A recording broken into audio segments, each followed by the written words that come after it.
Video में हम solve कर रहे हैं क्लास 10 एनसीईआरटी एग्जाम्पलर बुक से एक्सरसाइज 5.3 का क्वेश्चन नंबर 3, 4 एंड 5 तीनों हम इसी वीडियो में सॉल्व करेंगे। तो write the first 3 terms of the AP when a and d are as given below. तो ये अभी जैसे जस्ट हमने क्वेश्चन नंबर 2 किया था, वहां पे मैंने आपको बताया था कि जब आपको ए और डी पता है तो दो तरीके होते हैं 3 टर्म्स फाइंड करने के। तो यहाँ पे भी आपको दोनों तरीके बताऊंगी, एक सिंपल तरीका है और दूसरा आपका आइडेंटिटी वाला मेथड है। तो यहाँ देखो, find the first 3 term of the AP when a and d are given as below. तो फर्स्ट पार्ट हमने ले लिया, ए हमें गिवन है, डी हमें गिवन है। तो फर्स्ट टर्म तो आपको यहाँ पे गिवन है, हमें सिर्फ 2 टर्म फाइंड करनी है। तो A2 हमें चाहिए, इसको हम A ले लो, चाहे इसको फर्स्ट टर्म को A1 भी ले सकते हैं। तो A2 आपकी यहाँ पे कैसे आएगी, A2 आपकी आएगी फर्स्ट टर्म में D कॉमन डिफरेंस को ऐड करने से। और फिर A3 आपकी कैसे आएगी, जो इससे जस्ट पहले वाली टर्म है A2, उसमें आप यहाँ पे D ऐड कर लो। तो ये तो सिंपल तरीका हो गया कि हमें जैसे कोई एपी दी हुई है, जैसे मैं आपको सिंपल नेचुरल नंबर की फॉर्म में लिखती हूँ, तो यह 2 4 6 ले 2 4 6 8, ठीक है। तो 2 में 2 ऐड करेंगे तो नेक्स्ट टर्म आएगी, फिर 4 में 2 ऐड करेंगे नेक्स्ट टर्म आएगी, क्योंकि कॉमन डिफरेंस 2 है, 4 - 2 2 आ रहा है कॉमन डिफरेंस। तो इसमें 2 ऐड करोगे नेक्स्ट आ जाएगी, इसमें 2 ऐड करोगे नेक्स्ट आ जाएगी, इसमें 2 ऐड करोगे नेक्स्ट आ जाएगी। 2 2 2 2 ऐड करने से हमें नेक्स्ट टू नेक्स्ट टर्म मिलती रहेगी। तो सेम यहाँ भी ये क्या, ये फर्स्ट टर्म है, फर्स्ट टर्म में डी ऐड किया तो हमें नेक्स्ट मिल गई, और फिर A3 चाहिए तो सेकंड टर्म में डी ऐड किया, हमें थर्ड टर्म मिल जाएगी। तो अब यहाँ पे तो इजीली हमने कर लिया। नेक्स्ट मैं आपको आइडेंटिटी वाला बताती हूँ। तो A कितना है 1/2 प्लस D कितना है माइनस का 1/6 हो गया। तो ये हो गया 1/2 प्लस माइनस 1/6। तो 2 और 6 का एलसीएम कितना हो गया, 6 हो गया। 2 के टेबल में 6 आया आपका 3 टाइम, तो 3 × 1 3। 6 के टेबल में 6 आया 1 टाइम, तो 1 × 1 1। तो 3 - 1 हो गया आपका 2, और 2/6। फिर 2 के टेबल में 2 आया 1 टाइम, 2 के टेबल में 6 आया 3 टाइम, यानी कि हमारी सेकंड टर्म हो गई 1/3।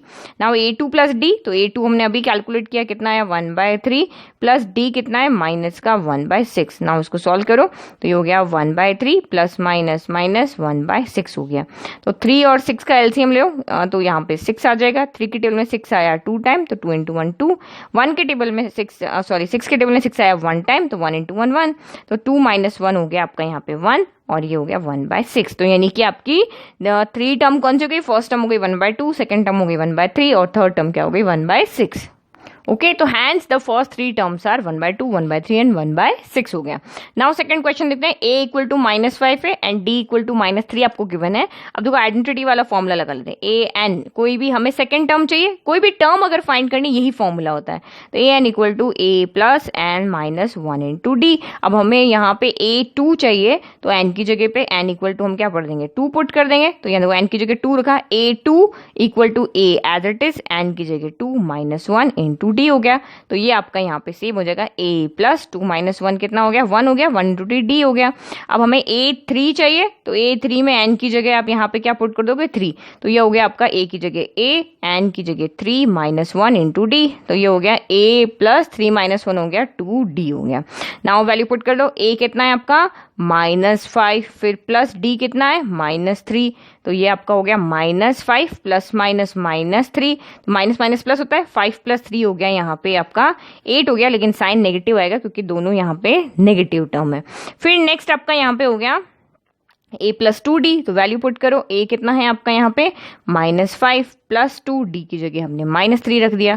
तो ये हो गया -5 प्लस -3 × 2 6 हो गया। माइनस माइनस प्लस होता है, 6 + 5 हो गया 11, और साइन आएगा आपका नेगेटिव, क्योंकि दोनों टर्म जो है यहाँ, दोनों नंबर जो है वो नेगेटिव है। तो तीनों टर्म हमें मिल गई -5 -8 -11। ओके, तो hence the first 3 terms are -5 -8 and -11। Now next आपका यहाँ पे A√2, थर्ड पार्ट जो गिवन है A√2 और D 1/√2 गिवन है। तो अब मैंने जो फर्स्ट मेथड किया था, मैं वहीं से इसी से सॉल्व कर रही हूँ। A2 तो हमें चाहिए, तो A प्लस D हो गया, फर्स्ट टर्म में कॉमन डिफरेंस ऐड किया। फिर A3 चाहिए, तो सेकेंड टर्म में हमने यहाँ पे कॉमन डिफरेंस को ऐड किया। तो ये आपका हो जाएगा, फर्स्ट टर्म क्या है आपकी √2, और कॉमन डिफरेंस कितना है 1/√2। तो इसके डिनोमिनेटर में कुछ नहीं, 1 और √2 का एलसीएम हो गया √2।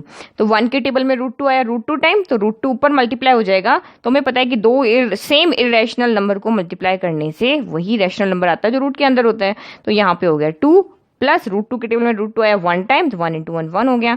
तो ये हो गया आपका 3/√2। ओके। फिर आपका नेक्स्ट हो गया a2 प्लस डी, तो a2 यहाँ पे कितना है 3/√2 और d कितना है 1/√2।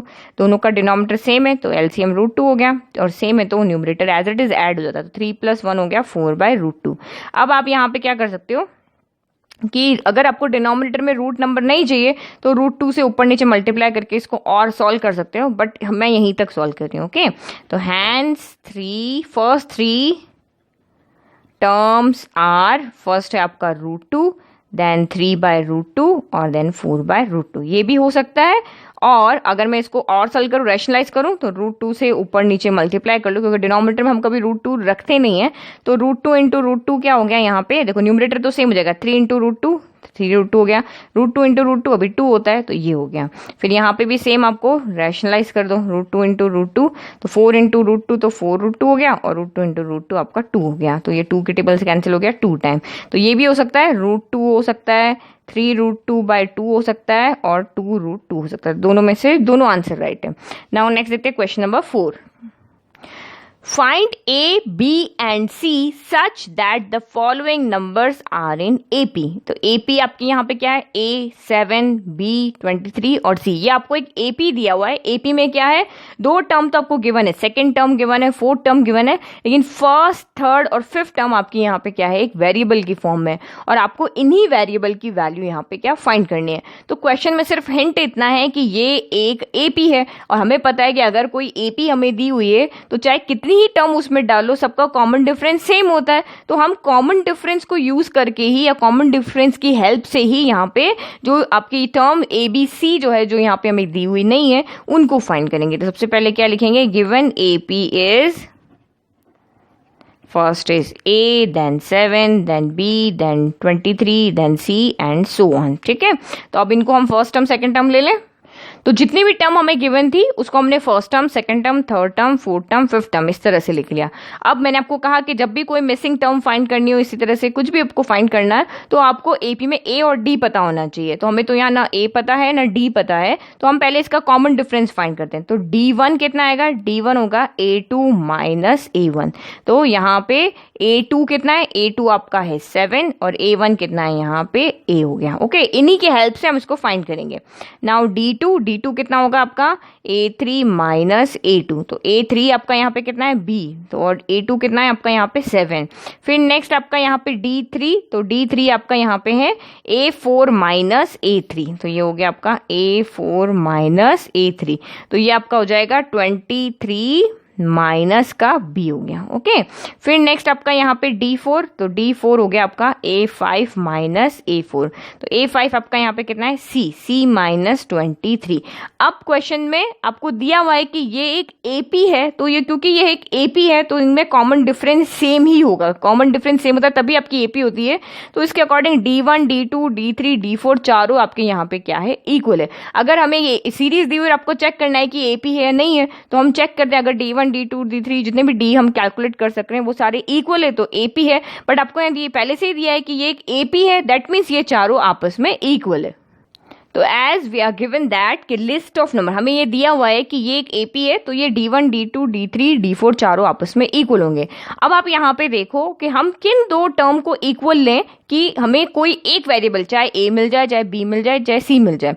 तो अगर आप यहाँ पे देखोगे तो इन दोनों टर्म में क्या है, B सेम है, यहाँ भी B है, यहाँ भी B है। तो अगर हमें एक वेरिएबल फाइंड करना है तो एक वेरिएबल यहाँ पे दोनों सेम है, तो इसको अगर मैं यहाँ पे ये कर देती हूँ कि मैं D2 = D3 लेके चलती हूँ। अगर मैं इन दोनों को इक्वल लूंगी तो 2 वेरिएबल हो जाएंगे। एक इक्वेशन में एक ही वेरिएबल होगा तभी तो हम सॉल्व कर पाएंगे। अगर मैं इन दोनों को इक्वल करती हूँ तो एक A हो जाएगा, एक B हो जाएगा। मैं कैसे सॉल्व करूंगी? अगर मैं इन दोनों को करती हूँ तब भी A B हो रहा है, इन दोनों को करती हूँ तो AC हो रहा है। सिर्फ इन दोनों को सेम करने पर मेरा यहाँ से क्या हो जाएगा, एक इक्वेशन बन रही है और इक्वेशन में सिर्फ एक ही वेरिएबल है, तो मैं उसको यहाँ से B फाइंड कर सकती हूँ। तो ये D2 आपका B - 7 है और ये 23 माइनस आपका B है।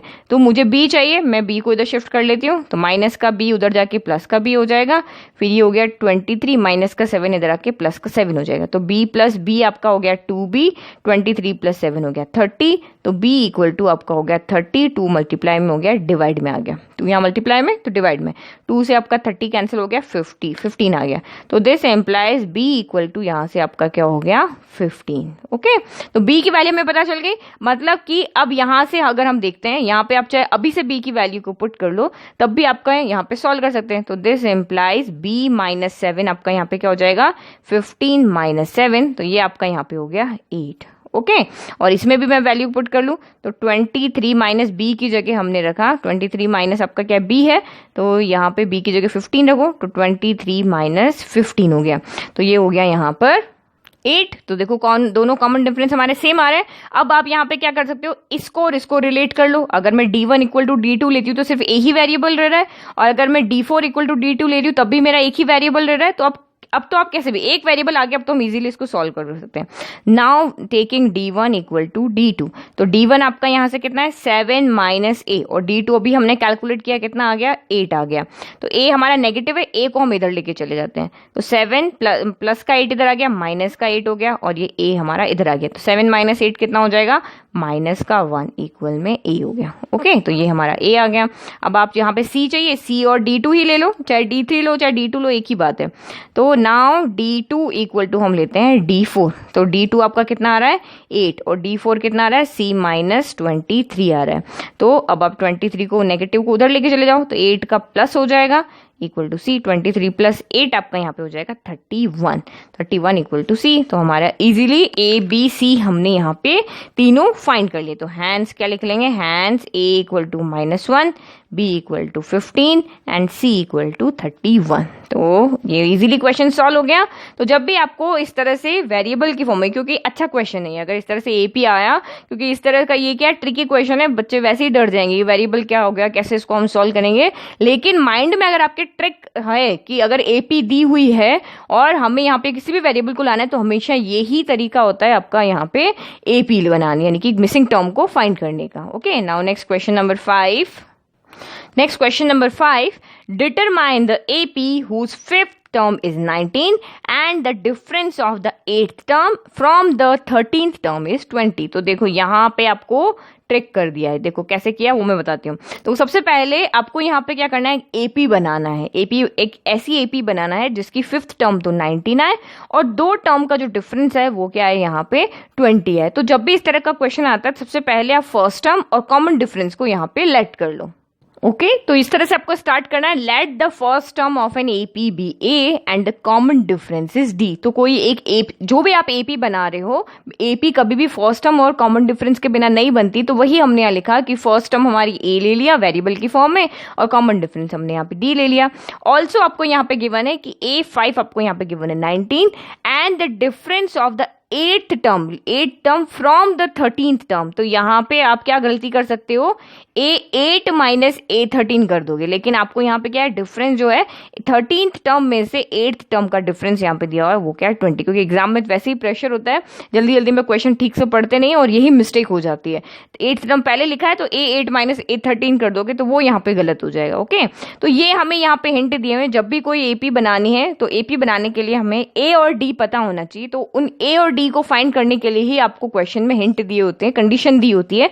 तो यहाँ दो कंडीशन है, दो वेरिएबल है तो दो इक्वेशन चाहिएगी। एक इक्वेशन यहाँ से बनेगी, एक इक्वेशन यहाँ से बनेगी और हम यहाँ से ए और डी को फाइंड कर लेंगे। अब आपको टर्म गिवन है तो टर्म का ही फॉर्मूला लगेगा। टर्म का फॉर्मूला होता है हमारा A N equal to A plus N minus 1 into D. अब यहाँ पे आपको क्या दिया है, फिफ्थ टर्म दी हुई है तो यहाँ पे एन इक्वल टू आपका क्या है 5 है, फिफ्थ टर्म है। और यहाँ दो टर्म है, A13 है तो इस 13 के लिए एन 13 है और इस A8 के लिए एन यहाँ पे 8 है। तो पहले इसमें हम इस आइडेंटिटी को लगा लेते हैं। तो एन की जगह 5 पुट किया, A5 equal to A plus n की जगह रखा 5 माइनस 1 इंटू डी। अब A5 हमें गिवन है 19 तो 19 equal to A plus 5 minus 1 हो गया 4D। ये हुई इक्वेशन नंबर 1। अब A13 तो इसमें 13 में n इक्वल टू एक बार 13 रखना है जब इसके लिए, और इसके लिए n इक्वल टू हमें 8 रखना है। तो A13 आप रखोगे तो ये हो गया a plus n minus 1, n की जगह रखा 13 माइनस 1 इंटू डी हो गया A13 हमने पुट कर लिया, चाहे आप अलग से इसको सॉल्व कर लो पहले इस तरह से या बाद में पुट कर लो, यानी A13 आपका हो जाएगा A plus 13 minus 1 into D.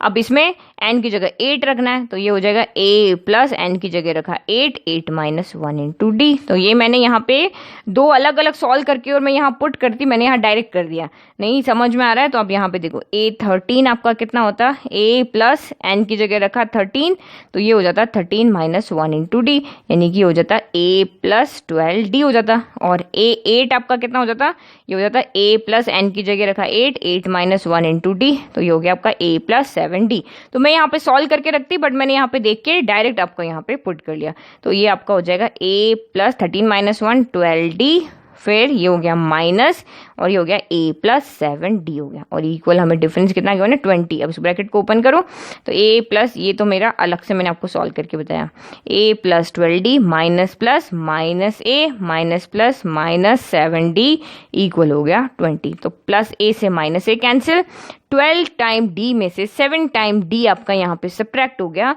तो कितना बच गया, कितना बचा 5D। ओके, तो ये बच गया आपका यहाँ पे 5D, और 5 भी पॉजिटिव क्योंकि 12 बड़ा है, 5D इक्वल टू 20 हो गया, तो D इक्वल टू हो गया 20, 5 मल्टीप्लाई में डिवाइड में चला गया, 5 की टेबल से 20 कैंसिल हो गया 4 टाइम, तो D इक्वल टू तो हमें मिल गया 4, यहाँ से हमने D फाइंड कर लिया 4 आ गया। अब इस इक्वेशन में हमें A और D दो वेरिएबल है, बट D हमने फाइंड कर लिया, D यहाँ पे पुट कर लेते हैं तो हमें A मिल जाएगा। तो नाउ फ्रॉम फर्स्ट, तो ये आपका है 19 equal to A plus 4D है, तो D इक्वल टू 4 पुट कर लो, 19 equal to A plus 4 into 4 हो गया, तो ये हो गया 19 equal to A plus 4 into 4 हो गया 16 उधर शिफ्ट करो, 19 माइनस 16 इक्वल टू A हो गया, तो ये आपका यहाँ से 3, A कितना हो गया यहाँ से आपका 3 हो गया, तो A मिल गया, D मिल गया। अब हम इजीली AP बना सकते हैं, तो सो required AP is A1, A2, A3, A4, इस तरह से हमारी AP चलती है। तो A1 तो हमारा यहाँ पे हो गया 3, फर्स्ट टर्म हमारी हो गई। नाउ सेकंड टर्म कैसे आएगी, A प्लस डी यानी A1 plus D, first term में कॉमन डिफरेंस ऐड करने से, तो 3 प्लस 4 यानी हो गई 7। फिर A3 आपकी आएगी A2 plus D, second term में कॉमन डिफरेंस ऐड करने से, तो सेकेंड टर्म है 7 प्लस डी कितना है 4, तो 7 प्लस 4 हो गया 11।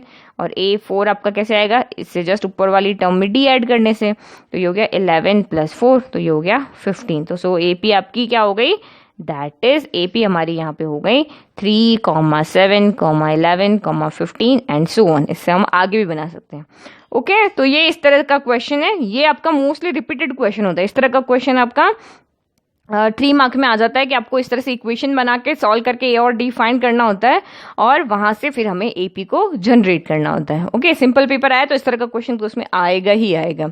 ओके, तो आई होप आपको तीनों पार्ट अच्छे से समझ में आए। अभी भी अगर आपको किसी भी पार्ट में कोई भी डाउट है तो प्लीज़ कमेंट बॉक्स में कमेंट करें। Thank you.